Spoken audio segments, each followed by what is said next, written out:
जय हिंद साथियों, मैं अमित कुमार स्वागत करता हूं आप सभी का अपने YouTube चैनल पर। तो दोस्तों, आज हम लोग आपके लिए लेकर आए हैं 2021 में जो एसएससी जीडी का जितने भी शिफ्ट में पेपर हुए हैं उन सारे शिफ्ट से मैथ का जो क्वेश्चन था वो सारे मैथ का क्वेश्चन को उठा करके लाए हैं। और आज से डेली हम लोग यूट्यूब पे 20-20 क्वेश्चन का सॉल्यूशन देखेंगे, ठीक है।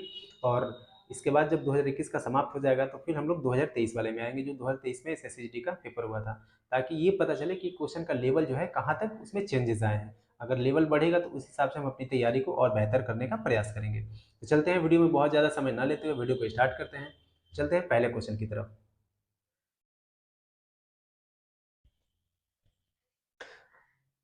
तो हमारा पहला क्वेश्चन है, 24 रुपये के धनराशि पर 20 मार्च 2019 से 31 मई 2019 तक 6.25% की दर से साधारण ब्याज ज्ञात करें। तो दोस्तों, इस क्वेश्चन में आपको देखिए, आपके पास मूलधन दे रखा है, साथ ही साथ ब्याज की दर भी दे रखा है, लेकिन समय की बात करें तो वो आपको स्पेसिफिक टाइम नहीं दिया है कि मतलब 2 साल के लिए, 4 साल के लिए, या 6 महीने के लिए, 3 महीने के लिए, ऐसा कुछ भी नहीं दिया है। उसमें एक डेट दे दिया गया है जहाँ से आपको खुद से कैलकुलेट करके दिनों की संख्या निकालना पड़ेगा। और दिनों की संख्या निकल जाएगा तो उसे वर्ष में बदलने के लिए हम लोग क्या करते हैं, 365 से भाग दे देते हैं, या फिर महीने में अगर हो तो उसमें हम 12 से भाग दे करके उसे वर्ष में बदल लेते हैं। तो इस बात के सबसे पहले क्या होगा कि आपके पास क्या क्या डाटा दे रखा है, तो मूलधन दे रखा है। तो बात करें पी का, यानी मूलधन पी दे रखा है 24 रुपया। अगर दर की बात करें यानी रेट, तो रेट कितना दे रखा है, 6.25। तो 6.25% का मतलब होता है 25/4%। ठीक है, यहाँ तक क्लियर है। उसके बाद अगर समय की बात करें तो समय आपका दे रखा है, कहाँ तक दिया है, 20 मार्च। 20 मार्च से लेकर के 31 मई 2019 तक। तो आप ध्यान देखिए, ये जो 20 मार्च से जहाँ से स्टार्ट है, 20 मार्च का मतलब होता है कि जिस दिन आपको पैसा दिया जाता है। कभी भी बैंक जिस व्यक्ति को जिस तारीख को पैसा देता है, ब्याज उसी दिन से कैलकुलेट होना शुरू हो जाता है। यानी ऐसा नहीं कि 20 तारीख को दिया तो आपसे 21 तारीख से लेगा, 20 तारीख को दिया तो 20 तारीख से ही ब्याज का कैलकुलेशन स्टार्ट हो जाता है। तो अगर हम मार्च की अगर बात करें तो सिर्फ मार्च में 20 से 31 मार्च तक का समय कितना हो जाएगा, तो उसमें टोटल 12 दिन हो जाएंगे। अप्रैल का महीना पूरे का पूरा 30 दिन का होता है, तो ये पूरा पूरा 30 आ जाएगा।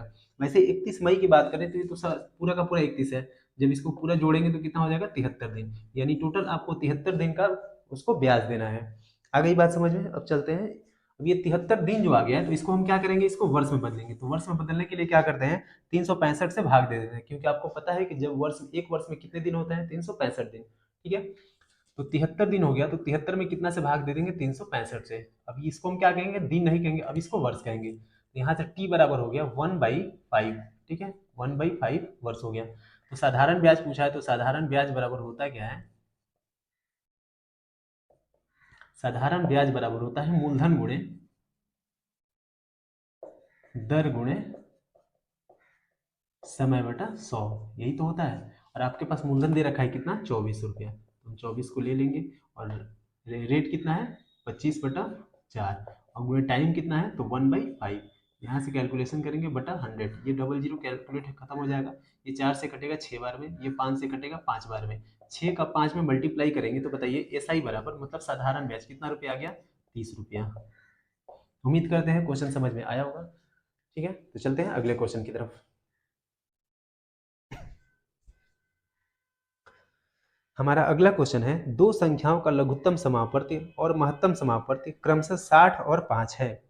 यदि एक संख्या को 2 से विभाजित किया जाता है तो भागफल 10 आता है, तो दूसरी संख्या ज्ञात करें।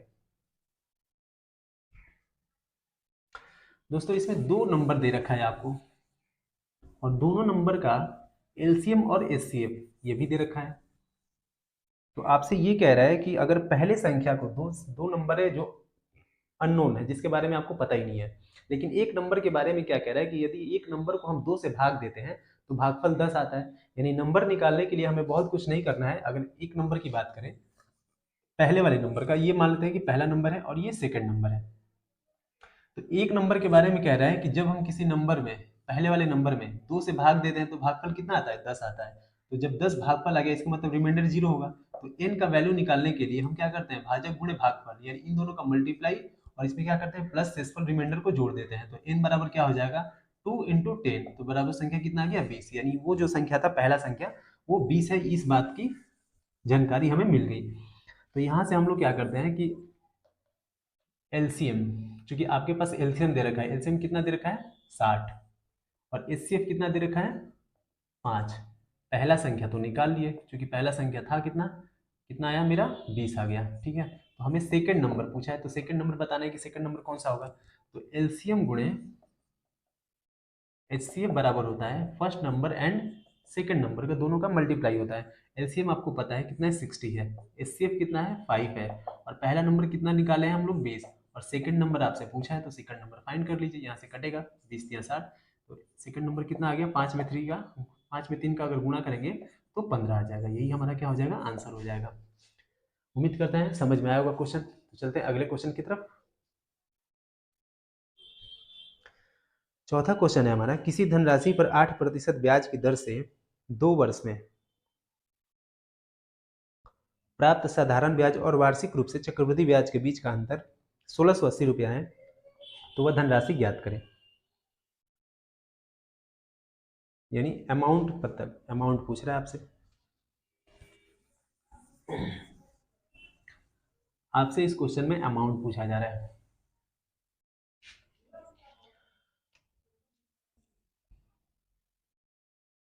जब भी 2 साल का क्वेश्चन आ जाए तो डिफरेंस बराबर होता है P इंटू आर बाई 100 के पावर 2। P का मतलब होता है मूलधन, R का मतलब होता है दर, डिफरेंस का मतलब होता है 2 साल का साधारण ब्याज और चक्रवृद्धि ब्याज का अंतर। जो क्वेश्चन में दे रखा है कितना 16.80। P का वैल्यू पूछा है, रेट आपका दे रखा है 8%, और ये कितना हो जाएगा बाई 100, स्क्वायर कर देंगे तो यहाँ पे 60/80 बटा ये पॉइंट हटा देंगे तो यहाँ पे क्या हो जाएगा 100। ये P 8 का स्क्वायर करेंगे कितना हो जाएगा 64, और ये कितना हो जाएगा 100 इंटू 100, ये 100 से 100 कैंसिल हो जाएगा। अब हम क्या करेंगे, इसको पहले P का वैल्यू निकाल दीजिए, ये हो जाएगा 60/80 अपॉन 64 इंटू 100, सॉरी 100 यहाँ पे आ जाएगा, ये 8 से कटेगा 8 बार में, ये 8 से कटेगा 8 दूनी 8, 8 दूनी 16, 8 एकम 8, 0 हो गया। फिर ये 4 से कटेगा ना, नहीं 2 से कट देते हैं, 2 चौका 8, ये 2 से काटेंगे, 2 एकम 2, 2 पंचे 20, ठीक है 2 पंचे 10, ये 4 से कटेगा 25 बार में, कितना आ गया 25 पंचे, 25 में 5 से गुणा करेंगे तो 25, और 25 से कम 25 एक 26, यानी कितना आ गया 26/25। यानी मूलधन आपसे पूछा था कितना रुपया होगा, तो कितना हो जाएगा 26-25 रुपया हो जाएगा। चलते हैं अगले क्वेश्चन की तरफ।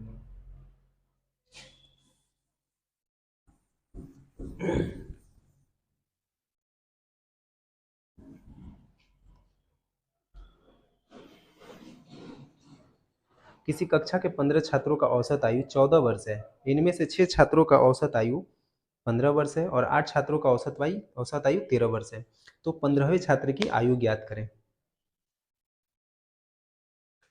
दोस्तों इसमें आपका इस क्वेश्चन में आपको दे रखा है कि 15 छात्र हैं जिनका औसत आयु कितना है 14 वर्ष। अब औसत आयु का मतलब क्या होता है, औसत आयु का मतलब होता है कि हर व्यक्ति की उम्र क्या होगी 14 वर्ष होगी। औसत निकालने का मतलब ही होता है कि हर जो भी चीज़ है ना उसको समान लोगों में, जितने भी लोग हैं उनमें समान क्या है उसको वितरित करना, तो मतलब सबको इक्वल रूप से देना ही औसत कहलाता है। ऐसा नहीं है कि सारे की उम्र 14 साल होगा, कोई 10 साल का हो सकता है, कोई 5 साल का हो सकता है, लेकिन औसत निकालने का मतलब होता है कि सबकी उम्र को क्या किया जाए, बराबर कर दिया जाए। तो कभी औसत अगर निकालना हो तो औसत का फॉर्मूला क्या होता है कि औसत बराबर होता है कुल योग बटा संख्याओं की संख्या, संख्याओं की संख्या। ठीक है, अब यहां ध्यान दीजिए, अगर औसत निकालना है तो कुल योग बटा संख्याओं की संख्या क्या करेंगे, टोटल छात्रों के उम्र का योगफल में अगर टोटल छात्रों की संख्या से भाग दे देते हैं तो औसत आयु निकलता है। तो हमें अगर योगफल निकालना हो तो यहाँ से योग बराबर क्या होगा, अगर सबकी आयु का योगफल निकालना हो तो औसत में क्या होगा, छात्रों की संख्या से गुणा हो जाता है, यानी आप कह सकते हैं कि एवरेज इनटू नंबर। ठीक है, नंबर ऑफ स्टूडेंट,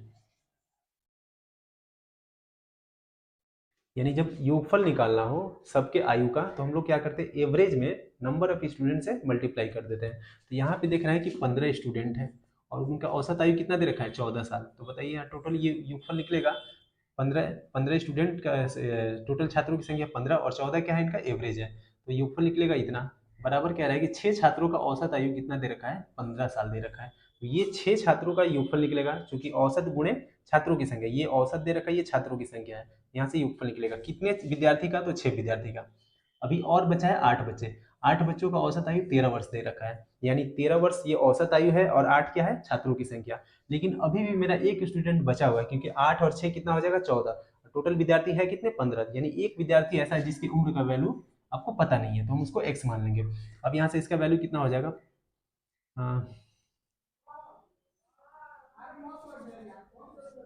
210 हो जाएगा, ये हो जाएगा 90, ये कितना हो जाएगा 104 प्लस एक्स, 104 में 90 जोड़ेंगे तो 196 आ जाएगा, सॉरी 194 आ जाएगा, प्लस एक्स बराबर कितना हो जाएगा 210।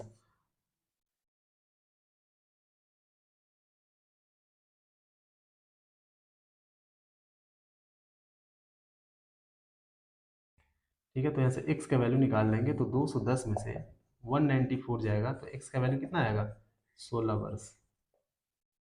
यानी जो पांचवा व्यक्ति था, ये पांचवा नहीं, 15वां व्यक्ति था, उसकी उम्र कितना है, 16 साल। ठीक है, चलते हैं अगले क्वेश्चन की तरफ।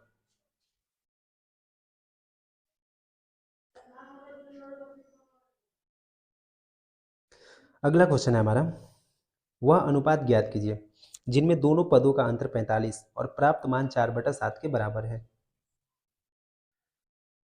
इस वाले क्वेश्चन में क्या दे रखा है कि दो संख्याओं का अंतर 45 है, जिसका अनुपात किसके बराबर है, 4/5 के। यानी अगर हम मान लेते हैं कि first number and second number, ये हमारा पहला नंबर हो गया, ये दूसरा नंबर हो गया। अगर पहला नंबर अगर 4 है तो सेकेंड नंबर कितना है, 7 है। इन दोनों का अनुपात कितना दे रखा है, 4/7। तो यहाँ से डिफरेंस देख रहे हैं तो कितना निकलेगा, 3। यानी पहले नंबर और दूसरे नंबर का डिफरेंस कितना है, 3 यूनिट। लेकिन क्वेश्चन कह रहा है कि 3 नहीं है, कितना, 45। तो 1 का वैल्यू कितना हो जाएगा, 15 हो जाएगा। तो यहाँ से अगर 4 का वैल्यू निकाला जाए पहले वाले का तो कितना हो जाएगा, 60। और ये 7 का अगर वैल्यू निकाला जाए तो इसमें 15 से गुणा करना पड़ेगा, कितना आ जाएगा, 105। तो आपका एक रेशियो तो ये वाला हो जाएगा आंसर। और नहीं तो और छोटा अगर वैल्यू दे रखा होगा तो इसको और छोटा कर लेंगे 5 से कटा करके। ये कितना है, 5 से कटेगा 4, 15 से कटेगा, और ये 15 7 105, यानी 4/7। अब ये भी आंसर हो सकता है, ये भी आंसर हो सकता है, ऑप्शन पर डिपेंड करता है कि ऑप्शन में क्या दे रखा है। चलते हैं अगले क्वेश्चन की तरफ। अगला क्वेश्चन है हमारा, एक ईंट की माप 28 सेंटीमीटर, 18 सेंटीमीटर और 6 सेंटीमीटर है। यदि 21 मीटर लंबी, 12 मीटर ऊंची एवं 36 सेंटीमीटर मोटी दीवार बनाने के लिए कितने ईंटों की आवश्यकता होगी।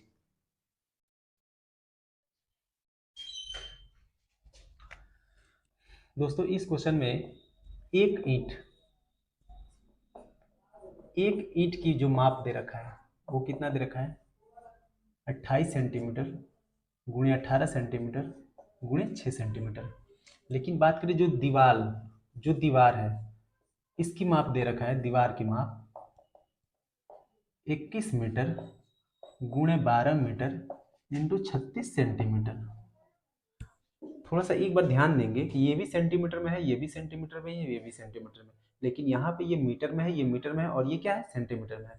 तो जब सेंटीमीटर में वैल्यू है तो सबको सेंटीमीटर में चेंज कर देंगे। ठीक है, तो हमें टोटल ईंटों की संख्या बतानी है। यानी क्या रहा है कि यदि कोई हम दीवार बनाते हैं, जैसे सपोज मान लीजिए कि ये कोई दीवार है, ये कोई दीवार है जिसको बनाना है, तो ये हो गया इसकी मोटाई यानी चौड़ाई, ठीक है, ये हो गया लंबाई, और ये क्या हो गया, इसकी ऊंचाई, ये लंबाई, ये ब्रेथ और ये हाइट हो गया। और सारा वैल्यू दे रखा है यहाँ पे 21 मीटर, 12 मीटर और 36 सेंटीमीटर। यानी इसमें ईंटों की संख्या कितनी होगी ये आपको बताना है। तो ईंटों की संख्या, हमें ईंटों की संख्या बताना है, तो ईंटों की संख्या बराबर होता है, ईंटों की संख्या अगर निकालना होगा तो सबसे पहले हमें पूरे दीवार का माप पता होना चाहिए। और दीवार का माप आपको दिया हुआ है कितना, दीवार का माप 21 मीटर। तो हम क्या करते हैं, इसको सेंटीमीटर में अभी चेंज कर देते हैं। तो 1 मीटर बराबर होता है 100 सेंटीमीटर, 1 मीटर बराबर 100 सेंटीमीटर, इतना होता है। तो इसको 100 सेंटीमीटर में चेंज करेंगे तो 100 हो जाएगा। फिर यहाँ पे भी इसको भी चेंज करेंगे तो 100 मल्टीप्लाई हो जाएगा, और ये कितना हो जाएगा, 36। और एक ईंट की माप कितनी है, तो 28 सेंटीमीटर गुणे 18 और 6।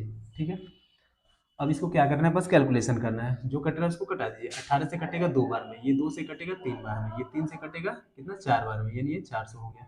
फिर ये 7 से कटेगा 4 बार में, फिर ये 7 तियाँ 21, 300 बार में खत्म। ये 4 से कटेगा कितना बार में, 100 बार में। आपके पास कितना बचे, यहाँ 3000, यहाँ सॉरी 300, यहाँ पे 100, तो मल्टीप्लाई करेंगे तो कितना हो जाएगा 3 4 टाइम्स 0, यानी इतने ईंटों की संख्या होगी। ईंटों की कुल संख्या कितना होगा, तो इतना होगा 30,000। चलते हैं अगले क्वेश्चन की तरफ। अगला क्वेश्चन है 8 नंबर क्वेश्चन। एक व्यक्ति ने एक कार 3,80,000 रुपये में बेची और उसे 5% की हानि हुई, तो 15% का लाभ प्राप्त करने के लिए कार का विक्रय मूल्य कितना होगा या कितना होना चाहिए।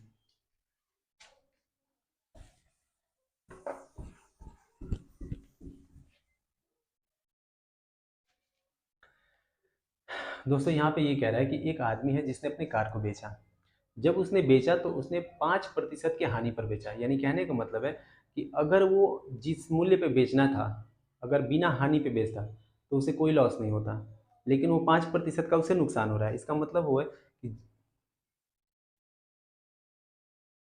दोस्तों इसमें क्या दे रखा है, इसमें दे रखा है कि किसी कोई व्यक्ति है जो अपने कार को क्या करता है, बेचता है, तो उसे 5% का हानि होता है। अब जाहिर सी बात है कि किसी व्यक्ति को अगर 5% का हानि होता है, इसका मतलब कि वो बेच रहा है कितने पे, 95% पे, ठीक है। और वो 95% का वैल्यू कितना दे रखा है, तो हम मान मान लेते हैं कि कार का मूल्य 100 रुपया है, और जब उसे 5% की हानि पर बेचते हैं, इसका मतलब कि 95% पे बेचते हैं, और तब जाके ये वैल्यू कितना हो जाता है, 3,80,000। ठीक, तो यहाँ से कार का अगर मूल्य निकाले तो कितना हो जाएगा, 384 टाइम्स 0, ये कितना हो जाएगा 95। ये और ये परसेंटेज कहाँ चला जाएगा, ऊपर 100, 19 से कटेगा 5 बार में, ये 19 से कटेगा 2 बार में, फिर इसको कटा देंगे 5 और ये 0 4 बार में खत्म, तो एक्स का वैल्यू कितना आ जाएगा 4 1 2 3 4 5, यानी 4 लाख रुपये। कार का मूल्य कितना था, 4 लाख, लेकिन उसने बेचा कितना में, 3,80,000 में, ठीक है। तो ये कह रहा है कि यदि हमें 15% का लाभ चाहिए, तो 15% के लाभ के लिए हम क्या करेंगे, इसका 115% निकाल देंगे, कितना हो जाएगा 460,123, यानी 4,60,000 रुपये। ये हमारा कार का मूल्य हो जाएगा, यानी विक्रय मूल्य आपसे पूछा था, तो विक्रय मूल्य कितना होगा, 4,60,000 रुपया, ठीक है। चलते हैं अगले क्वेश्चन की तरफ।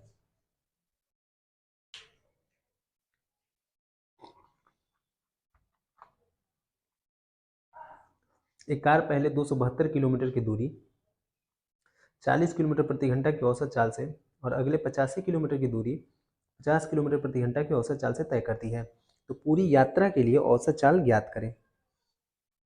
तो दोस्तों इस वाले क्वेश्चन में क्या कह रहा है कि एक व्यक्ति दो दूरी अलग अलग तय करता है, एक 272 किलोमीटर की दूरी और दूसरा 85 किलोमीटर की दूरी, और दोनों का स्पीड क्या है, अलग अलग, एक जगह 40 के स्पीड से चलता है तो दूसरी जगह 50 के। तो ये कह रहा है कि अगर हम संयुक्त दूरी को जोड़ दिया जाए तो हमारा औसत चाल कितना होगा, तो औसत चाल निकालना है यहाँ पे, और औसत चाल बराबर होता है, औसत चाल बराबर होता है कुल दूरी बटा कुल समय, ठीक है। अब ये कुल समय कहाँ से आएगा, तो कुल समय कहने का मतलब है कि उसने 272 किलोमीटर की दूरी जितने समय में तय किया और 85 किलोमीटर की दूरी जितने समय में तय किया, दोनों समय को क्या करेंगे हम लोग, जोड़ देंगे। अब वो समय निकालना है, तो सबसे पहले टोटल दूरी, तो टोटल दूरी कितना हो जाएगा, पहला दूरी कितना था 272 और दूसरा दूरी 85 किलोमीटर। अब दूरी की बात करें, यहाँ पे हमको दूरी निकालना है, तो पहले दूरी 272 किलोमीटर था, जिसको किस स्पीड से चला, ये 40 के स्पीड से, तो यहाँ जब जीरो से जीरो कैंसिल होगा, ये कितना हो जाएगा, चार सॉरी 272 है ना, 272 किलोमीटर की दूरी है और 40 के स्पीड से जा रहा है, ये 8 से कटेगा 5 बार में, ये 8 से कटेगा, 8 तिया 24, 8 चौका 32, यानी कितना आ गया 34/5 घंटा, यानी 272 किलोमीटर की दूरी को तय करने में कितना समय लगा, 34/5 घंटा। तो यहाँ पे लिखेंगे 34/5 घंटा प्लस 85 किलोमीटर की दूरी को तय करने में कितना समय लगा, तो स्पीड कितना है 50, तो इसको कैलकुलेट करेंगे तो कितना हो जाएगा 17/10, ठीक है। यानी यहाँ पे इसको समय लगा 17/10 घंटा। तो ये टोटल टाइम हो गया। अब क्या करेंगे, बस इसको कैलकुलेशन करना है। ये 272 5 2 7 हो गया, 7 8 15 का 5 हासिल 1 2 1 3 357 किलोमीटर, और इसका एलसीएम लेंगे तो कितना हो जाएगा 10, यानी 5 दूनी 10 17 दूनी 34 दूना 68 हो जाएगा, प्लस कितना हो जाएगा यहाँ पे 17, और नीचे वाला जो 10 है वो कहाँ चला जाएगा, ऊपर। ये कितना हुआ 8 7 ये 357, और ये कितना हो जाएगा 10, और यहाँ पे हो जाएगा आपका 8 7 15 और 6 एक साथ, यानी 75 आ गया। तो अगर बात करें, सॉरी 75, 8 7 15 6, 75 नहीं होगा, 85 हो जाएगा, गलत हो गया। 8 7 15 6 7 1 8 85। अब ये जो कट रहा है 17 से, इसको काट देंगे, 17 5 85, ये 17 से कटेगा, 17 दूनी 34, 17 कम 17, ये 5 से कटेगा 2 बार में, यहाँ 21 है, यहाँ 2 है, तो टोटल स्पीड कितना हो जाएगा, 42 किलोमीटर प्रति घंटा। यही हमारा क्या हो गया, एवरेज स्पीड हो गया। ठीक है, ये हमारा एवरेज स्पीड। उम्मीद करते हैं क्वेश्चन समझ में आया होगा। तो चलते हैं अगले क्वेश्चन की तरफ। मोहन और रमेश मिलकर किसी कार्य को 15 दिनों में कर सकते हैं। मोहन राकेश से 50% अधिक कुशल है, तो अकेले मोहन द्वारा कार्य को पूरा करने में कितना समय लगेगा। कि मोहन और राकेश, मोहन और रमेश सॉरी, दोनों मिलकर के कितने दिनों में, 15 दिनों में। तो मोहन और रमेश दोनों मिलकर किसी काम को 15 दिनों में खत्म कर देते हैं। तो 15 दिन का मतलब होता है कि 15 दिन तक दोनों साथ साथ काम किए और काम पूरी तरीके से खत्म हो गया। अब इसमें दूसरा डाटा क्या दिया, इसमें क्षमता की बात किया है कि क्षमता जो है दोनों का, ये कह रहा है कि मोहन की क्षमता रमेश से 50% क्या है, ज्यादा है, तो ज्यादा क्षमता मोहन का होगा ना, तो इसका क्या होगा, कम होगा। तो ये कह रहे हैं कि 50% ज्यादा है, तो 50% का मतलब होता है आप यहाँ पे चाहे तो 50% को आप क्या करेंगे, इसमें फ्रैक्शन में तोड़ देंगे, तो कितना हो जाएगा 1/2। कितना होगा 1/2। यानी अगर रमेश की क्षमता 2 है, तो उससे एक ज्यादा क्षमता है किसका, मोहन का, यानी मोहन का कितना हो जाएगा, 3 हो जाएगा। तो रमेश का अगर 2 है तो मोहन का कितना हो जाएगा, 3 हो जाएगा। अब यहाँ पे ध्यान से देखिए कि मोहन की क्षमता 3 है और रमेश की क्षमता 2 है। अब एक बात बताइए, अगर दोनों को हम एक साथ काम करवाते हैं, तो मोहन एक दिन में 3 पीस काम करेगा, रमेश एक दिन में 2 पीस काम करेगा, तो टोटल काम होगा कितना, 5 पीस काम होगा। लेकिन ये कह रहा है कि ये एक दिन में 5 पीस हो रहा है, लेकिन इन्होंने काम कितने दिनों में खत्म किया, 15 दिन में। तो अगर हम आपसे पूछे कुल काम, तो कुल काम कैसे निकलेगा, कुल काम तो एक दिन में 5 पीस, तो बताइए 15 दिन में कितना पीस काम होगा, 75 पीस। और यही हमारा क्या हो जाएगा, टोटल काम हो जाएगा। तो टोटल काम निकल गया कि कितना पीस करना था, 75 पीस करना था। और यही अकेले पीस काम को कितने, एक अकेले टोटल काम को किससे करवाना है, मोहन से। तो मोहन अकेले कितने दिनों में करेगा इस काम को, मोहन अकेले 75 पीस को करने में कितना समय लेगा। और इसकी क्षमता एक दिन में 3 पीस करने की, तो बताइए दिन कितने लगेंगे, तो 25 दिन। ठीक है, आंसर कितना हो गया, 25 डेज, ये हमारा आंसर हो जाएगा। चलते हैं अगले क्वेश्चन की तरफ। अगला क्वेश्चन है, 9500 की धनराशि पर 2 वर्षों में 8% की वार्षिक ब्याज की दर से अर्धवार्षिक रूप से चक्रवृद्धि ब्याज होने वाला चक्रवृद्धि ब्याज ज्ञात करें, दशमलव में 2 स्थान तक। थोड़ा सा ये क्वेश्चन कैलकुलेटिव दिया हुआ है, कोई बात नहीं। इस वाले क्वेश्चन में क्या देखा, आपके पास मूलधन है, मूलधन कितना है 9500, रेट कितना दे रखा है 8%, ये क्या है वार्षिक दे रखा है। अब ध्यान देंगे थोड़ा सा दोस्तों यहाँ पे कि ये दिया है 8% वार्षिक, लेकिन ब्याज कैसे संयोजित है, अर्धवार्षिक। अर्धवार्षिक का मतलब होता है कि 6 महीने पे, और एक साल में कितने 6 महीने होते हैं, 2 ही 6 महीना होता है। तो हम क्या करेंगे, रेट को भी आधा कर देंगे। तो जैसे रेट को आधा करेंगे तो ये कितना हो जाएगा 4%। अब हम इसको क्या कहेंगे, वार्षिक नहीं, अभी हम इसको कहेंगे अर्धवार्षिक, यानी हर 6 महीने पे 4% की दर से हम ब्याज लेंगे। और जैसे हम दर को आधा करते हैं, समय क्या होता है, दुगना हो जाता है। अगर हम दर को तिहाई करते तो समय 3 गुना बढ़ जाता है, इसको 1/4 करते तो समय 4 गुना बढ़ जाता है। ऐसा क्यों, क्योंकि आपको पता है कि इसमें समय कितना दे रखा है, 2 वर्ष। कितना, 2 वर्ष, ये वर्ष में दिया है। और आपको पता है कि जब अर्धवार्षिक अगर ब्याज वसूलना है तो एक साल में 2 ही छमाही होते हैं, तो एक साल में 2 छमाही, तो 2 साल में कितने छमाही, 4 छमाही। तो अब हम इसको क्या लिखेंगे, समय अब हमारा क्या हो गया, 6 छमाही हो गया। ठीक है, यानी समय अब 4 हो गया, रेट आपका 4 हो गया, और मूलधन तो उतना दिया हुआ है। अब एक बस अनुपात आपको याद रखना है कि जब 2 वर्ष का चक्रवृद्धि ब्याज हम लोग निकालते हैं, तो 2 वर्ष के लिए 2:1 होता है। ठीक है, 3 वर्ष के लिए कितना होता है, तो 2 वर्ष का था तो 2 के लिए हम लोग 2 लिखे, वैसे ही 3 वर्ष के लिए निकालना है तो 3 के लिए यहाँ पे 3 लिखेंगे, और इन दोनों का प्लस कर देंगे, 3 2 1 3, और आगे कुछ नहीं बचा तो अपने मन से 1 रख देंगे। वैसे ही अगर 4 वर्ष के लिए निकालना हो अनुपात, तो ये 4 वर्ष के लिए निकालना है तो 4 तो लिखेंगे, फिर इनका सम, यानी कितना हो जाएगा, 3 और 3 6, उसके बाद फिर इन दोनों का सम, 3 और 1 4, और कुछ आगे नहीं बचा है तो क्या रखेंगे, अपने मन से 1 रख देते हैं। फिर अगर 5 वर्ष का निकालना हो, तो 5 वर्ष निकालना है तो 5 तो लिखेंगे ही, इन दोनों का सम 6 4 10, फिर इन दोनों का सम 6 4 10, फिर इन दोनों का सम 4 और 1 5, आगे कुछ नहीं बचा तो अपने मन से 1, यानी लास्ट में हम 1 जो है अपने मन से लगाते जा रहे हैं। बस ये अनुपात, एक अनुपात आपको याद रखना है 2 वर्ष का, और इसी अनुपात को हम लोग किसमें लागू करेंगे, इसमें लागू करेंगे। अब वो कैसे, हम सामने देखते हैं। टोटल अमाउंट कितना है 9500, और रेट तो लगेगा 4% के, तो हम 4% से रेट निकाल देते हैं। ये डबल जीरो कैंसिल हो गया, 5 में 4 से गुणा करेंगे, 5 जीरो 5 सॉरी 4 5 20, और ये 4 9 36 38, यानी 380 रुपया हो गया। फिर इस 380 रुपया पे ब्याज लगेगा, कितना का, फिर 4% का लगेगा। फिर ये एक जीरो कैंसिल हो गया, 4 में 8 से गुणा करेंगे, कितना हो गया, 4 8 है 32, 2 हासिल 3, 4 3 12 3 15, नीचे 10 है तो क्या होगा, यहाँ पे पॉइंट लग जाएगा, ये रुपया हो गया।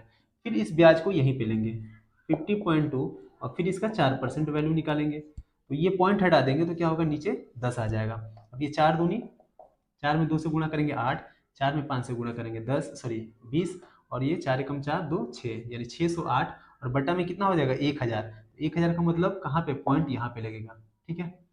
पॉइंट कहाँ पे लगेगा, 0.608।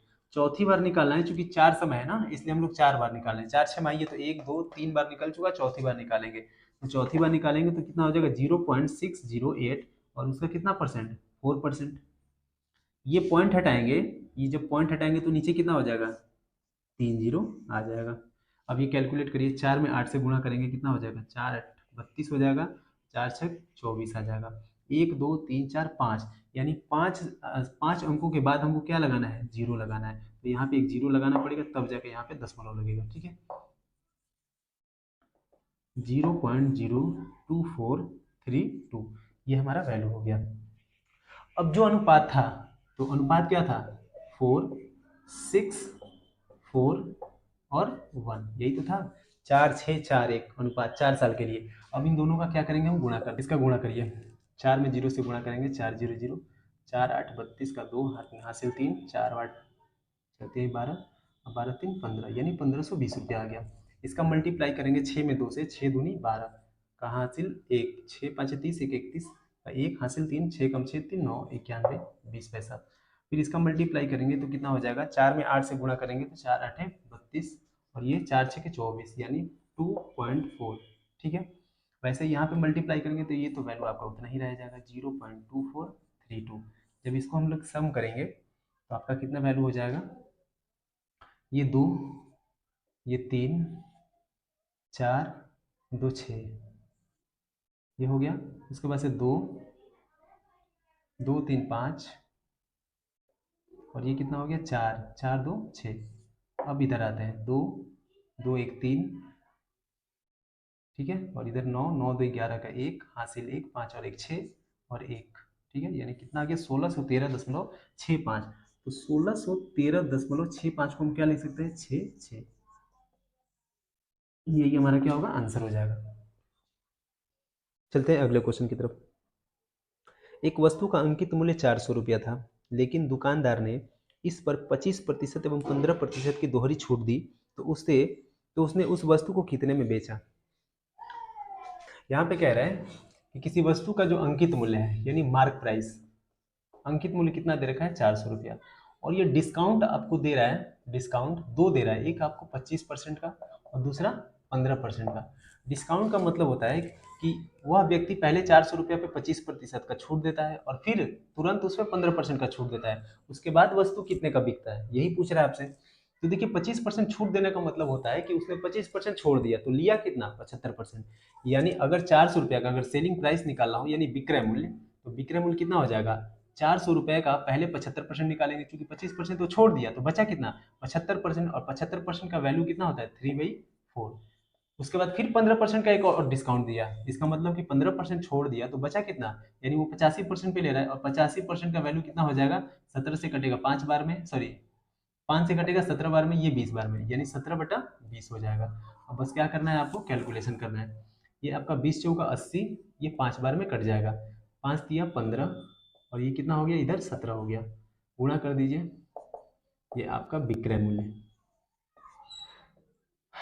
15 7 105, 17 5 85, 17 कम 17 17 8 कितना हो जाएगा, 25, यानी कितने का वस्तु बिका, 225 55 का, यानी उसने 400 रुपया उस पर अंकित था, लेकिन 2 डिस्काउंट देने के बाद वस्तु कितने का बिका, 255 रुपये का। उम्मीद करते हैं क्वेश्चन समझ में आया होगा। तो चलते हैं अगले क्वेश्चन की तरफ। हमारा अगला क्वेश्चन है, दो धनात्मक संख्याओं का अनुपात 3:4 है। यदि इन दोनों संख्याओं के घनों का योग 728 है तो दोनों संख्याओं का योगफल क्या होगा। देखिए यहाँ पे आपको दो संख्याओं का अनुपात दे रखा है 3:4 और दोनों संख्याओं के घनों का योगफल भी दे रखा है। वो कितना दे रखा है 728। तो हम मान लेते हैं कि हमारा जो पहला नंबर है और सेकंड नंबर है, इन दोनों का रेशियो कितना दे रखा है 3:4। हम इसमें एक से मल्टीप्लाई कर देते हैं। जब इसका घन करेंगे तो ये कितना हो जाएगा, 3 का घन करेंगे तो 27x³ हो जाएगा। वैसे ये कितना हो जाएगा 64x³ और जब इसको जोड़ेंगे तो ये कितना होगा 7×4 = 11 और 6 2 8 1 9 91x³ हो जाएगा।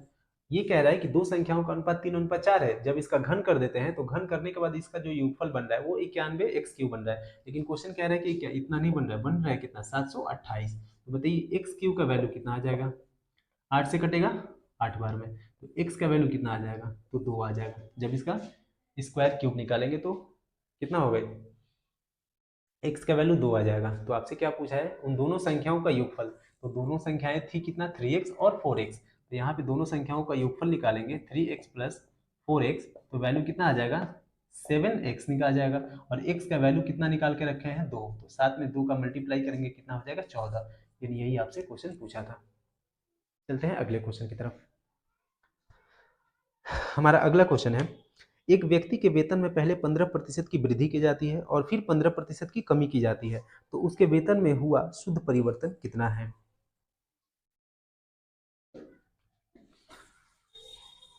दोस्तों एक बात याद रखेंगे, कभी भी अगर किसी व्यक्ति के वेतन की बात करें या किसी वस्तु की कीमत की बात करें, अगर उसमें समान संख्यात्मक मान की हम बात कर रहे हैं, अगर समान रूप से x% की अगर एक बार वृद्धि किया जाता है, ठीक है, और उसी टाइम तुरंत x% की कमी कर दिया गया, यानी एक बार x% की वृद्धि और एक बार x% की कमी, दोनों संख्यात्मक मान क्या है आपस में बराबर हो, अगर इस तरीके का होता है तो वहां पे हमेशा आपको हानि होती है। और हानि कितने परसेंट का होता है, तो x/100% की हानि होती है।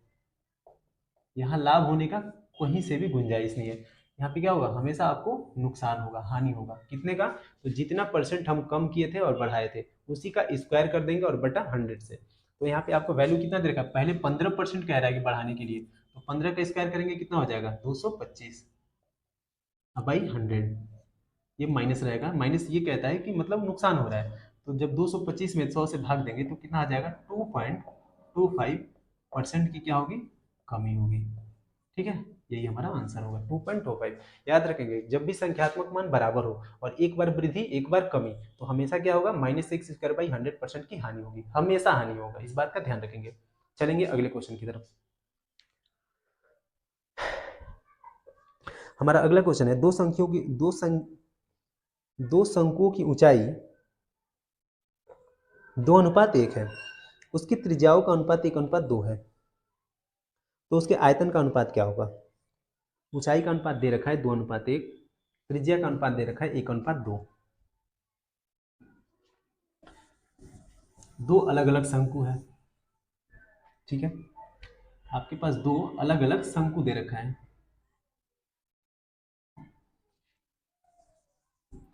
आपके पास दो अलग अलग शंकु दे रखा है इसमें।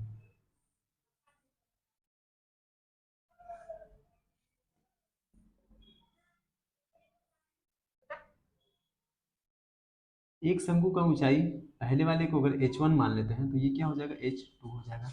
अगर यहाँ से लेकर के यहाँ तक की अगर ये त्रिज्या r1 है और यहाँ से लेकर के ये त्रिज्या कितना है r2 है, ठीक है, तो इन दोनों का आयतन का अनुपात पूछा है। ठीक है, आयतन का अनुपात, तो आपको पता होना चाहिए कि सबसे पहले शंकु का आयतन होता है कितना है। शंकु का आयतन का फॉर्मूला होता है 1/3 πr²h, यही होता है। H1 और H2 का अनुपात कितना दे रखा है 2:1, जबकि R1 इंटू R2 का अनुपात कितना दे रखा है 1:2।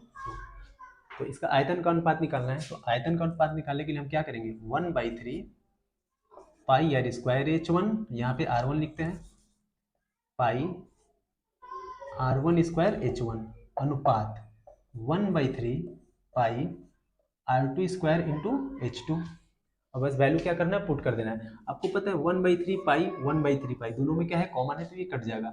R1 का वैल्यू यहाँ पे कितना दे रखा है, 1, तो 1 का स्क्वायर करेंगे तो 1 होगा, मल्टीप्लाई H1 का वैल्यू कितना दे रखा है, तो 2 रखा है, तो 1 में 2 से गुणा कर देंगे, अनुपात। यहाँ पे R2 का स्क्वायर है तो R2 का वैल्यू कितना है, 2 है, तो 2 का स्क्वायर करेंगे तो 4, और ये गुणा H2 का वैल्यू कितना दे रखा है, तो H2 का वैल्यू वहाँ पर 1 दे रखा है, तो यहाँ पे क्या हो गया, 2:4। इसको जब कटाएंगे तो आंसर क्या आएगा आपके पास, 1:2। यही हमारा आंसर हो जाएगा, दोनों के आयतन का अनुपात। उम्मीद करते हैं समझ में आया होगा। तो चलते हैं अगले क्वेश्चन की तरफ।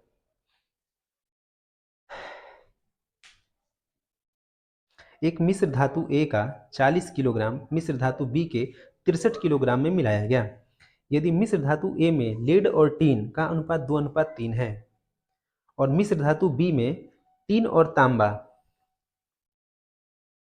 का अनुपात 2:5 है, तो नई मिश्र धातु में टीन की मात्रा ज्ञात करनी है। चलिए, आपके पास दो अलग अलग मिश्र धातु दिया गया है और दोनों मिश्र धातु को कह रहा है कि जब मिला देते हैं तो उसमें टीन की मात्रा कितना होगा। बढ़िया क्वेश्चन है। हम मान लेते हैं कि ये आपका मिश्र धातु ए है और ये आपका मिश्र धातु बी है, ठीक है। इसकी मात्रा कितना दे रखा है, 40 kg, और इसकी मात्रा कितना दे रखा है, 63 kg। इसमें कह रहा है कि लेड और टीन का अनुपात कितना दे रखा है, 2:3, जबकि यहां कह रहा है कि टीन और तांबे का अनुपात कितना दे रखा है, 2:5, यही दे रखा है। तो सबसे पहले देखिए, ये अनुपात है और कभी भी अनुपात जो होता है वास्तविक संख्या नहीं होता है, तो हम पहले अनुपात की सहायता से हम क्या करेंगे, इनका वास्तविक वैल्यू निकालेंगे। अब ध्यान दीजिए कि इस 40 kg मात्रा में लेड और टीन दो ही चीज है, तो अगर ये दो ही चीज है तो इन दोनों का योगफल इस 40 kg के बराबर होगा कि नहीं होगा, होगा, ऑब्वियसली होगा। ये 2 3 और को जोड़ेंगे तो कितना हो जाएगा, 5 kg हो जाएगा। लेकिन क्वेश्चन कह रहा है कि मात्रा 5 kg है ही नहीं, है कितना, 40 kg है, तो 1 यूनिट का वैल्यू कितना आ गया, 8 आ गया। तो बताइए 8 दूनी, इसकी मात्रा कितना हो जाएगी, 8 दूनी 16 kg, यानी लेड कितना हो गया, 16 kg, इसका वैल्यू कितना हो जाएगा। और अच्छा, एक और चीज देखिए, आपसे क्या पूछा है, सिर्फ टीन की मात्रा पूछा है, तो हम लेड क्यों निकालने जाए फालतू का, हम भी बस डायरेक्ट टीन को निकाल देते हैं। तो ये कितना हो जाएगा, 8 तिया 24 kg। यहाँ पे पहले वाले जो मिश्र धातु है इसमें टीन की मात्रा है कितना, 24 kg, तो दूसरे वाले में निकाल देते हैं, तो इसका योगफल कितना हो जाएगा, 5 2 7। लेकिन क्वेश्चन कह रहा है कि 7 kg नहीं है कितना, 63 kg, तो 1 यूनिट का वैल्यू कितना आ गया, 9 kg। तो इसमें टीन कितना है, 2 यूनिट है, 1 यूनिट का मान 9, तो बताइए 2 यूनिट का मान कितना हो जाएगा, 18 kg। ये कह रहा है कि दोनों मिश्र धातु में टीन की मात्रा कितना है, यानी ये वाला टीन और ये वाला टीन, दोनों को क्या करना है, जोड़ देना है। तो ये 24 18 दोनों को जोड़ेंगे तो कितना आ जाएगा, ये 8 4 12, 8 2 1 3 1 4, यानी 42 kg आपके पास टोटल टीन की मात्रा आ जाएगी। ठीक है, उम्मीद करते हैं समझ में आया होगा। चलते हैं अगले क्वेश्चन की तरफ। दो धनात्मक संख्याओं x और y का अंतर 350 है, जहां x ग्रेटर देन y है। यदि x का 9.5% y के 16.5% के बराबर है तो दोनों संख्याओं का योगफल ज्ञात करें। आपके पास दो संख्या दिया हुआ है x और y, और ये कह रहा है कि x ग्रेटर देन y है, यानी x क्या है, बड़ा है। अब ये कह रहा है कि x का 9.5% बराबर है किसके, y के 16.5% के बराबर है, यही कह रहा है ना, 16.5, यस 16.5 के इक्वल है। तो हम यहाँ से क्या करेंगे, x और y के बीच रिलेशन निकालेंगे। तो x बाई वाई बराबर क्या होगा, 16.5% और बाई 9.5%, परसेंट हटा दिया चूंकि परसेंट परसेंट खत्म हो जाएगा, ये पॉइंट हटा देंगे, पॉइंट भी खत्म हो गया। तो यहाँ से इसको कटाएंगे तो 5 से अगर कटाएंगे तो कितना बार में जाएगा, 19 बार। ये 5 से कटाएंगे तो 5 दिया 15, 5 दिया 15, 33 बार, यानी x बाई y का वैल्यू कितना आ गया, 33/19। तो ये कह रहे हैं दोनों का सम बताना है, यानी दोनों का योगफल बताना है। तो दोनों का योग, अच्छा ये इन दोनों का अंतर दे रखा है, तो अगर हम दोनों को बात करें दोनों का अंतर कितना होगा, तो डिफरेंस की अगर बात करें तो कितना हो जाएगा, 13 14 हो जाएगा ना, यानी दोनों का डिफरेंस 14 है। लेकिन क्वेश्चन कह रहा है कि दोनों का अंतर है कितना, 350। तो 1 यूनिट का वैल्यू कितना हो जाएगा, 1 यूनिट का वैल्यू आपका हो जाएगा 25 आ जाएगा, 1 यूनिट का वैल्यू 25। तो 1 यूनिट का वैल्यू 25 आ जाएगा। तो आपसे पूछा है कि x प्लस वाई यानी दोनों का योगफल बताना है। तो बताइए x और प्लस y की अगर बात करें तो दोनों का योगफल कितना हो जाएगा, 33 प्लस 19 कितना हो जाएगा, 9 3 12, और ये 9 3 12, 3 1 4 1 5, 52 यूनिट हो जाएगा। और 1 यूनिट का वैल्यू है कितना, 25 है। तो 25 का 52 में गुणा करेंगे तो 25 दूना 50, और 25 25 125 यानी 130 यानी 1300 आ गया। ये आपका आंसर हो जाएगा।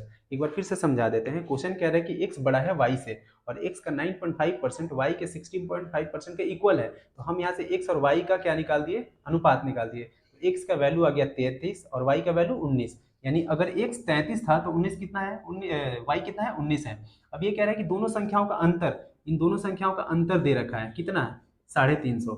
तो हम यहाँ पे देख रहे हैं ये 33 है, ये 19 है, तो दोनों का अंतर कितना आ गया, 14 यूनिट। और ये कह रहा है कि 14 नहीं 300 है, 350 है, तो 1 यूनिट का वैल्यू कितना आ गया, 25 आ गया। तो 1 यूनिट का वैल्यू 25 आ गया। तो क्वेश्चन आपसे पूछा है कि x और y दोनों का योगफल बताना है। तो हम क्या किए, दोनों को जोड़ दिए, 33 और 19 को, अभी चूंकि ये यूनिट में था इसलिए हम इसको जोड़ दिए। और 1 यूनिट का वैल्यू कितना है, जोड़ने के बाद 52 आ गया, और 1 यूनिट का वैल्यू 25 है, तो 25 से हम क्या किए, गुणा कर दिए। तो आंसर कितना आ गया, 1300। ठीक है, उम्मीद करते हैं समझ में आ गया। चलते हैं अगले क्वेश्चन की तरफ।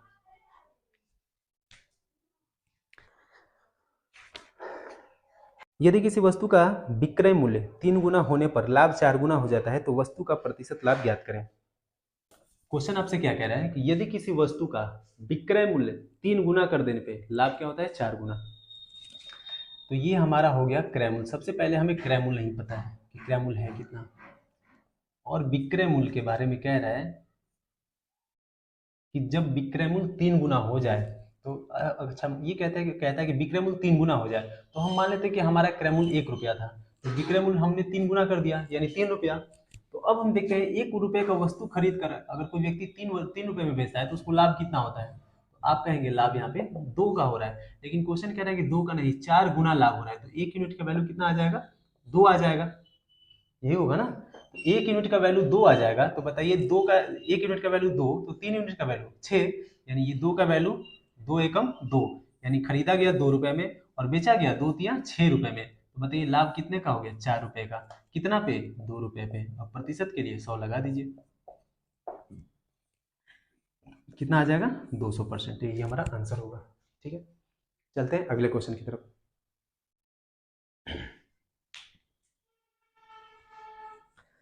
हमारा अगला क्वेश्चन है, दो धनात्मक संख्याओं का अनुपात 11:17 है और उनका मौसा यानी महत्तम समापवर्तक 4 है, तो उनका लघुत्तम समापवर्तक क्या होगा।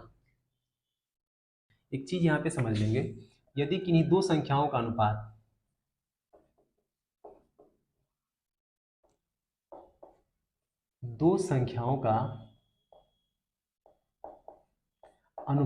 अगर a/b है और इन दोनों का HCF यानी महत्तम समापवर्तक हम मान लेते हैं कि कैपिटल H दिया हुआ है, तो कभी भी जब वास्तविक संख्या निकालना हो, वास्तविक संख्या, तो हम क्या करते हैं, उन्हीं दोनों संख्याओं के अनुपात में उसके HCF से क्या करते हैं, गुणा कर देते हैं, तो वास्तविक संख्या निकल जाता है। तो यहाँ से वास्तविक संख्या क्या होगा, AH और BH, यही होगा। तो जब इन दोनों संख्याओं का एलसीएम निकालना हो, लघुत्तम समापवर्तक, तो हम क्या करते हैं, A इंटू बी, जो संख्या था इन दोनों का आपस में गुणा करके उसी में HCF से क्या करते हैं, गुणा कर देते हैं, यानी आंसर क्या आ जाएगा, ABH। ये हमारा क्या होगा, एलसीएम होगा। यहाँ पे क्वेश्चन क्या दे रखा है कि दोनों संख्याओं का अनुपात कितना है, आपका दिया हुआ है 11:17 दिया हुआ है, यही तो दे रखा है। और HCF कितना दे रखा है, 4। तो बताइए एलसीएम जब निकालना होगा तो A into B into H यानी 11 गुणे 17 गुणे 4। तो बताइए इसका एलसीएम कितना हो जाएगा, 11 गुणे 17 गुणे 4, यही होगा। 11 चौक कितना हो जाएगा, 44, और गुणे 17, 17 चौके 68, तो 8 हासिल 6, 17 चौके 68, और ये कितना हो जाएगा, 68 और 6 74, यानी 748, यही हमारा आंसर हो जाएगा। 17 चौके 68, 8 हासिल 6, 17 चौके 68 और 6 74, यही हमारा आंसर होगा। ठीक है, उम्मीद करते हैं समझ में आया होगा। चलते हैं अगले क्वेश्चन की तरफ, और ये हमारा दोस्तों अंतिम क्वेश्चन है। कह रहे हैं कि संख्याओं A और B, B और C और D का औसत क्रमशः 3, 9, 6 और 4 है, तो A और D का औसत ज्ञात करें। बढ़िया क्वेश्चन है।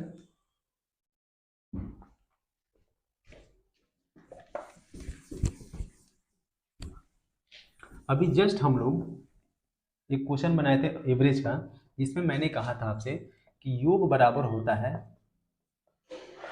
बराबर होता है औसत गुणे संख्याओं की संख्या,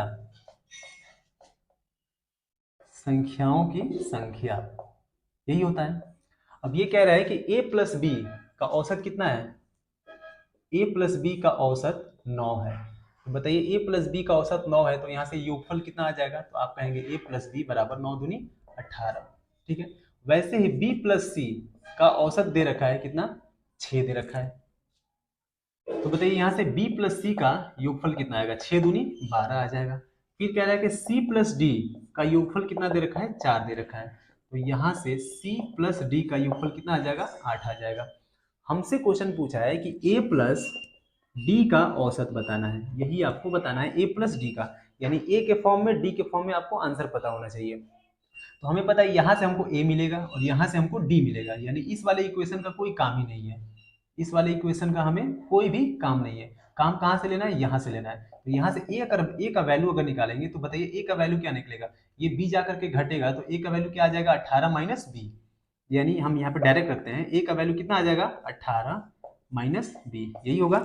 इस a की जगह पे रखे हैं, a का वैल्यू ये b जाके घटेगा तो 18 माइनस बी होगा। वैसे ही अगर यहाँ से c का वैल्यू निकालना हो तो d को वहां ले जाना पड़ेगा, तो 8 माइनस डी हो जाएगा। यानी इस d के जगह पे, सॉरी d का वैल्यू निकालना है ना, तो c को ले जाना पड़ेगा, तो d को निकालने के लिए c को उधर ले जाएंगे तो 8 माइनस सी हो जाएगा। तो ये d का वैल्यू कितना आ गया, प्लस 8 माइनस सी। अब बाई कितना है, 2 है तो 2 रख देंगे। अब इसको कैलकुलेशन करिए, यहाँ पे 18 है और ये माइनस 20, ये प्लस है 8 और यहाँ पे क्या होगा, माइनस सी, डिवाइड बाई 2। ये 18 8 कितना हो जाएगा, 18 8 आप कहेंगे 18 8 26 हो जाएगा। अब ध्यान से देखिए, अगर हम माइनस यहाँ से कॉमन ले लेते हैं तो ब्रैकेट में क्या बचेगा, b प्लस सी, और बाई कितना हो जाएगा, 2 हो जाएगा। और आपको पता है कि b प्लस सी का वैल्यू कितना दे रखा था, 12, यानी b प्लस सी का वैल्यू हम यहाँ पे 12 रख देंगे, तो हमारा आंसर कितना हो जाएगा, 26। अब माइनस 12 अब बाई 2, 26 में से 12 गया 14, सॉरी 14 नहीं, हाँ सॉरी 14 ही होगा, तो 14 बटा 2 कितना हो जाएगा, 7। यानी हमारा आंसर कितना होगा, 7। यही आपसे क्वेश्चन पूछा था कि a प्लस डी का औसत कितना होगा, तो a प्लस डी का कितना होगा, 7 हो जाएगा। तो ये कितना आ गया, 7। ठीक है, जो a प्लस डी का औसत, यही पूछा था आपसे, तो a प्लस बी का औसत 7 आ गया। तो इस तरीके से हमारा टोटल आज का 20 क्वेश्चन क्या हो गया, समाप्त हो गया। तो उम्मीद करते हैं दोस्तों आज का वीडियो आप लोग को अच्छा लगा होगा। अगर अच्छा लगे तो इसे लाइक करें, सब्सक्राइब करें और अधिक से अधिक दोस्तों को शेयर करें। ठीक है दोस्तों, तो फिर मिलते हैं कल हम लोग 20 क्वेश्चन के साथ। तब तक के लिए जय हिंद, जय भारत।